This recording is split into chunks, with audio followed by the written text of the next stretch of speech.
we just do not have all the time in the world at all. You never know what's around the corner. But we hold off and we hold off, just like in having conversations that matter, in expressing what's really going on inside of us, because we just think that, oh, you know what, well, I'll do it tomorrow, or it doesn't matter, and we suppress it and we bury it. Doesn't mean it goes away. Hello, everyone, and welcome to another episode of The Powerful Man Show. I am your host, Doug Holt, with my co-host, the powerful man himself, Tim Matthews. Tim, how's it going, brother? Fantastic. Absolutely fantastic. 2019 is now upon us. I've had a really great Christmas break, as you know. And I'm really excited to be back. It's kind of a weird one as well, because our year finishes on January the 31st. So although obviously it's the end of 2018, beginning of 2019, I don't really feel like I want to review the year, or it's the right time to review the year until the end of January. So yeah, although it's the new year, it kind of feels like it's coming into the final month of our year, which is exciting. Well, when you talk about the end of the year, you're talking about the end of the year for the business, the movement, and said, not just the calendar year, right? Just to clarify for everybody else. Yeah, correct. Obviously, it's the end of the calendar year, but obviously we're working towards the end of January, which is the end of the year for the Powerful Man movement, and marks the next stage, if you will. Yep. I know what you're talking about. I just want to make sure everybody else does. Well, awesome, Tim. Well, we've had a lot. I mean, you and I have we talk almost every day, back and forth. And a lot's come up over, the course of the last few weeks. And by the time people listen to this, I've seen a lot of posts on social media, and things have happened, in our personal lives. But I want to talk today about death and demons. What do you think about that? Well, it's very profound. So 2 weeks ago, was it 2 weeks ago? Well, a couple of days before Christmas. Obviously, you know what's been going on in my personal life over the past few weeks. All the deaths that we've had that primarily have come from the demons that the people have been living with. And it's quite remarkable. And I don't mean that in a good way, although it could be used in a good way in some respects. We've had 3 people within our family, my cousins, commit suicide in total. Now, I received notice 2 days before Christmas that my cousin's husband had committed suicide. Although he wasn't obviously a blood relation, he was in the family, which then means by default, he was an experience in the dynamics of the family. This came 4 weeks after my other cousin had committed suicide. And it also came 6 years to the day that my other cousin had committed suicide. Now, I was on the phone to my dad. Well, my dad and my sister, both separately. And my dad phoned me up. He shared the news with me, and I said, "Dad, can you see the pattern?" And he's like, "You know what, Tim? I get goosebumps from saying this. I completely can. Yeah, I just cannot believe it." I'm like, "Don't you think that 3 suicides in one family is a lot?" And he's like, "Tim, God, it's a hell of a lot. It's a hell of a lot." And I'm like, "Exactly, And these are all my generation, my cousins, and they're all the sons and daughters of obviously my dad's brothers and sisters, and there's 8 of them, 8 brothers and sisters. And if you know anything about me and my journey, then obviously you'll know the journey that I've been through with my relationship with my dad. I'm very grateful that I'm able to have really honest, open, and meaningful conversations with him now. And he said something to me that it was really great to hear him say this, because to me, it showed me that he was really open to go in there. And he said, "Yeah, but Tim, you know where it comes from? It comes from above us though, doesn't it?" I was like, "Yeah, Dad, it does come from above you. My granddad and grandfather, so my dad's mum and dad." I was like, "But the reality is we can't bury our head in the sand any longer. There's too much of a pattern going on with my generation, because they're paying the price for the demons that you as brothers and sisters haven't chosen to take on. And what you don't take on, you pass on. And at some point, every one of my aunties and uncles, my dad's brothers and sisters, at some point, their children have disowned them. And they've disowned them for various different reasons. You know, one of my aunties dated my cousin's, so her daughter, her boyfriend. Other ones have, just been absent fathers, but there's all sorts. I'm not going to dive into all the different reasons why they've disowned them. The point I want to make here is they've not disowned them because there's been a little spat, a little argument that can't be resolved. They've not wanted anything to do with the parents because of how their parents have behaved, how their parents have treated them. And what I said to my dad is there's a complete lack of love there. And what everybody does is everyone buries their head in the sand, hiding from the pink elephant in the room, not having the conversations that get to happen with their daughters or their sons, which would really bridge the gap and address the demons. And instead, they bury their head in the sand until things come to a situation like this, where you have people taking their own life.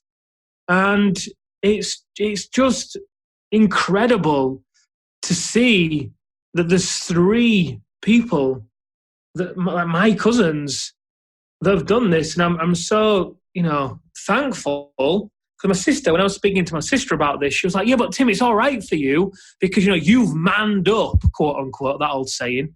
You've manned up with dad and you've changed your relationship with dad. I'm like, yeah, but Caroline, I've done that through work. I've not manned up. I've chosen to go into the places. I've chosen to have honest conversations with him, face the demons, create a space where he can express his demons, and then, set new boundaries and new standards and held us both accountable to them. Because she had the opportunity to do that many years ago, when I first did it with my dad. One of the things I did was, come clean to my uncle, my dad's oldest brother, about exactly how my dad was to myself, my mum and my sister. And I had my sister on the phone. I had her confess everything. My mum on the phone. I had her confess everything. And then my uncle went and confronted my dad. And my dad, credit to him. He didn't run from it, didn't hide from it. He raised his hand and he reached out and he changed. And my sister had the same opportunity then, but she, for whatever reason, not making her wrong or bad or whatever, she just didn't stand by the change that she wanted to see. Hence her saying to me 2 weeks ago, yeah, but it's okay for you. And, the topic of death and demons is such a huge one. I shared in our Facebook community a couple of days after I had the news about what had happened, not to wallow or to get sympathy or anything like that, but to really express the urgency to address your demons. Because if any of us, do not address them, then who do you think does? It's your kids. Your kids then pay the price because what you don't take on, you pass on.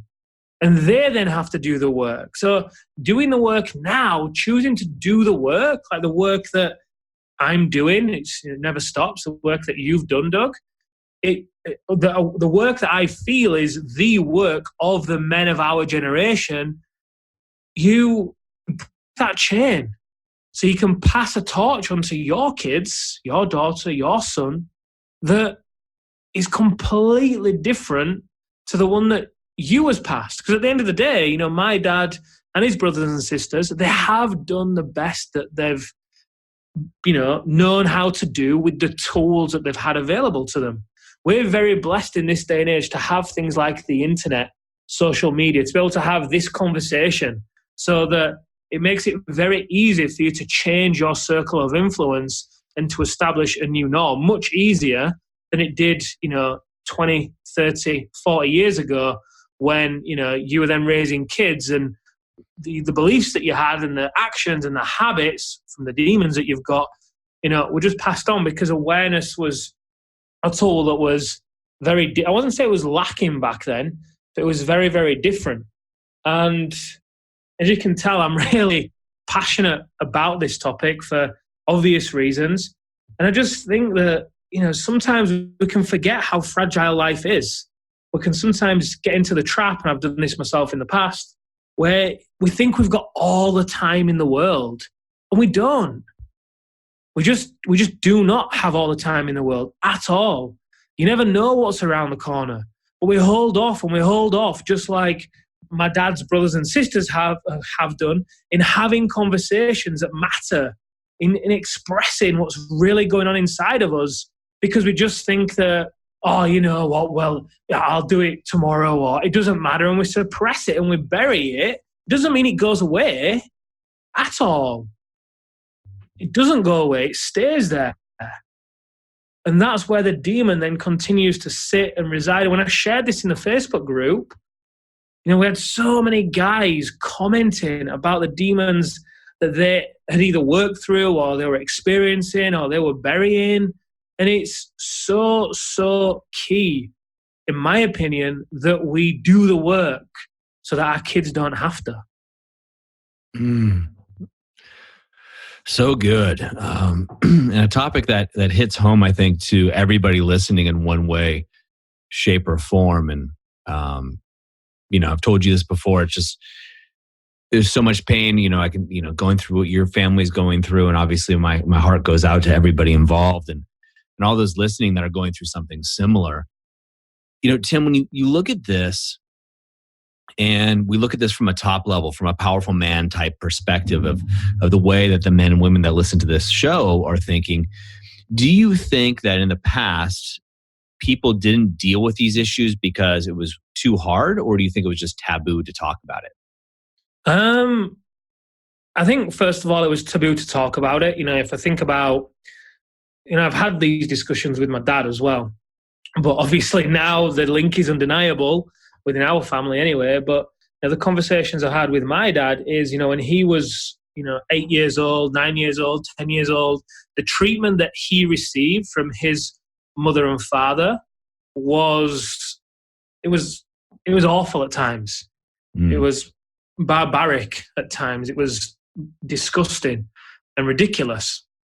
And, you know, my dad's now 63. So what's that? That's kind of like the 1960s. I think, yeah, thereabouts. Let's say 1960s.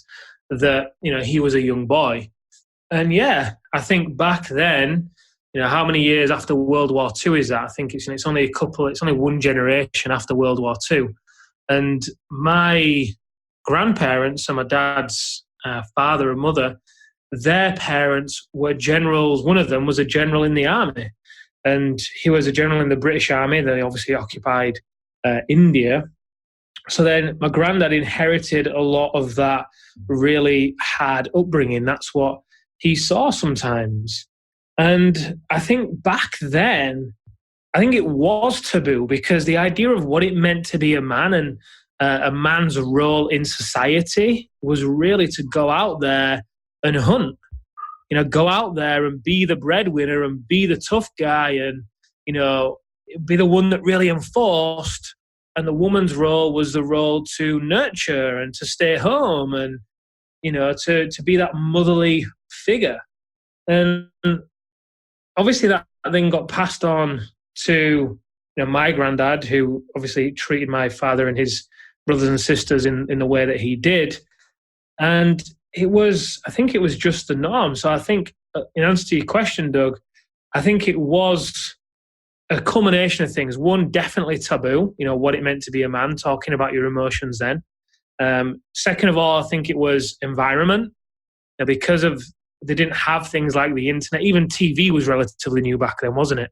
So not having things like the internet, certain media channels and all the rest of it, you don't know what you don't know, do you? And if you're modeling your environment and everyone's kind of in a similar conversation, and at the same time, you know, because of the nature of it being taboo, so you talk about it less, it's I guess it's the modern day version of social media, isn't it? Because back then, it's almost like the impression I get, and obviously I wasn't alive then, I've not asked my dad this, but because it was taboo to talk about it, and because the roles that a man and a woman played, and because of it being so soon after World War and, you know, media and all the rest of it, then I imagine what goes on behind closed doors versus what is shown to the world was two very different things for a lot of families. Definitely was for my dad's family.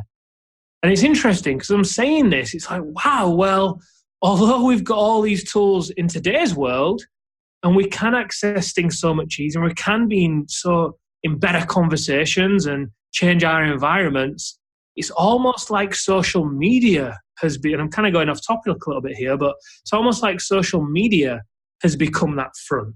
Hey, here's my highlight reel, which then continues that whole or can continue that whole topic of it being taboo and, putting on a front. And it's where the cycle doesn't change. If you talk about my dad facing his demons or any of the men in the Facebook group facing their demons, I think one of the things that contributes to them feeling like, it's a weakness to do so or it's inferior to talk about is social media as well.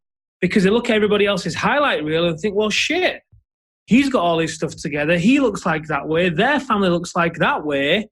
So, well, if I bring this up, then, I look even weaker or I'm stupid, or it can really have some people question themselves. So it just continues in that same vein. Although we've got more access to tools and it's easier in a lot of respects, it's also harder too. Hey, sorry to interrupt the show, but I wanted to ask you a question. Do you ever feel like something's just missing? Like there's something more out there and you just can't put your finger on it? I totally get it. Go over right now to thepowerfulman.com/freedom to discover the system that other businessmen just like you are using. We've included 10 case studies, 10 men just like you who have found the solution and have found their way on their path. And we want to share that with you. Go over to thepowerfulman.com/freedom right away. Now let's get back to the show. I think a lot of people grow up with the idea that you don't air your dirty laundry, right? You always have to put on the perception that everything going on at the house or in your life is going great. Hey, Tim, how you doing? Great. How are you? Great. And you walk on, right? And so there's no depth to that. And I think that's what, we're uncovering with all the work we're doing with men is there's so much surface level BS that's being passed around. The typical, how are you doing? Yeah, I'm doing good. The other person's doing good. The next thing you know, unfortunately that person takes their life and you have no idea. You have no idea because people are, it's looked down upon to share what's really going on for you. Yet that's where we get the connection, right? That's where we get connection. I mean, you and I share what's going on with our lives, both privately, but also very publicly, which can be awkward. It can seem very awkward for a lot of people. And it's only awkward if you really care what other people think, right? If you're really worried what other people think about you and how they react to you. But the ironic part about that, Tim, is when people share both the good and the bad of their lives, that's how we get close to them. That's how we connect. And unfortunately, a lot of these men and people in general, women too, but we're seeing it more and more with men as the statistics rise. It's that lack of connection, that lack of sharing, and that, we did an episode on taking off the mask, the keeping the masks on, that leads to this path often. Yeah, it really is. And I did something interesting several weeks ago. And I think I shared this with you, Doug. I was just going to fill up my car with some fuel. And I went to go and pay. And I just took a moment to be there and really just look into the eyes of the person that was serving me. And it was only a few seconds. I mean, it felt like an eternity for both of us, I think. But I was really contemplating the whole element of human connection and how it's so lacking in today's world, or it can be so lacking, through social media, through electronics, being on your mobile phone, doing stuff over video, whatever. Good old-fashioned, real conversation is where it's at, but also at the same time, it's for the most part what's missing. And like you say, it's how we connect. So I was thinking, okay, what would happen if, over the next week, any time I really connected with someone, I actually did it with the intent of connecting with them. And I did this through eye contact. It was a little experiment I was playing. And I was amazed at how uncomfortable I was at first, but how uncomfortable everybody else was. It was almost like when I was looking at them, and I wasn't just standing in front of them staring at them. I was, just really being there and being present rather than, brushing past them or whatever. I was actually engaging with them and doing it with intent. And it was really, really alarming for me to see, like I say, how uncomfortable it made people and how much people wanted to get out of that kind of energy in that situation, which ultimately is such a basic level of human connection that's just become so alien. And then we talk about, death and demons and speaking of like airing dirty laundry, if you will. But it's absolutely key to be seen, to be able to be comfortable with people looking at you, be able to be comfortable with what's inside of you rather than, basing it, judging it on being good or bad based on what's going on social media or the norms in society or the norms in other media or whatever. Fuck all that shit. It doesn't work. It's not working for us at all. We've got people taking their own lives left, right and centre. We know the stats. We all know the stats. And obviously it's very close and personal to me, as I'm sure it is to a lot of the listeners as well. And, for me personally, it's just not good enough. It's just not good enough the way in which we've become so closed down. Just from doing something as simple as speaking, expressing our emotions, eye contact. It's just, what is going on? What is going on in order for the world, the human race, because we're all one. We're not divided. We're not against one another. Blacks against whites, Latino. It's not like that. We're one human race. We come from one place. But there's so much division and so much fear and so much isolation. Why? Like it's just not good enough, in my opinion. I agree. And this is what drove me so hard towards the Powerful Man movement is, and this is not obviously just to toot the horn of the powerful man because I'm involved, but, the reason I got involved was because these conversations aren't happening. And there are so many people out there that are disconnected and don't know a way out. They don't have a solution. It's not talked about. You look at, a lot of these men will come to the events and, you get to know them over time. And these are business leaders. These are leaders in the community, leaders at their church or mosque. These are leaders. And yet inside, what no one else knows, right? They're looked up to, no one else knows is they're in pain. They're in a lot of pain inside and they're bottling it up because they're role models, right? And that's what a guy does. We suck it up, right? That's what we're supposed to do.